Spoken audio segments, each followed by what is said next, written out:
మంచిర్యాల జిల్లా కేంద్రంలోని ఐబీ చౌరస్తాలో అంబేద్కర్ విగ్రహం వద్ద అద్దంకి దయాకర్కు మద్దతుగా మాల మహానాడు సంఘం నేతలు ఆందోళనకు దిగారు.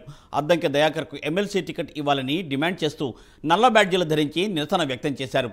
కాంగ్రెస్ పార్టీ కోసం సర్వం ధారపోసిన అద్దంకి దయాకర్కు ఎమ్మెల్సీ టికెట్ను తక్షణమే కేటాయించాలని డిమాండ్ చేశారు.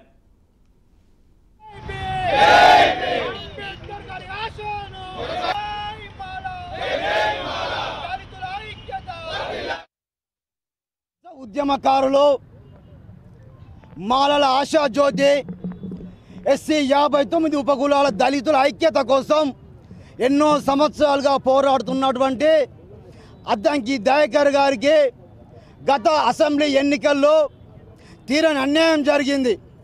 అయినా కాంగ్రెస్ పార్టీ రాష్ట్ర జాతీయ నాయకత్వం పైన నమ్మకంతో ఉండి నమ్మకంగా పనిచేస్తే మరి ఎమ్మెల్సీ పదవి ఇస్తారని చెప్పినటువంటి సందర్భంలో మరి ఎమ్మెల్సీ పదవి కూడా ఇచ్చి చివరి నిమిషంలో ఆ ఎమ్మెల్సీ పదవిని రద్దు చేయడం అత్యంత బాధాకరం. మేము తెలంగాణ మాలమాన నుంచి మరి జాతీయ అధ్యక్షులు అద్దంకి దయాకర్ గారికి ఎమ్మెల్సీ పదవి ఇచ్చి మంత్రి పదవి ఇవ్వాలని చెప్పి మంచిర్యాల జిల్లా శాఖ తరపున అంబేద్కర్ గారి విగ్రహం వద్ద జిల్లా కేంద్రంలో నల్ల బ్యాడ్జీలతోని మేము శాంతియుతంగా నిరసన వ్యక్తం చేస్తున్నాం.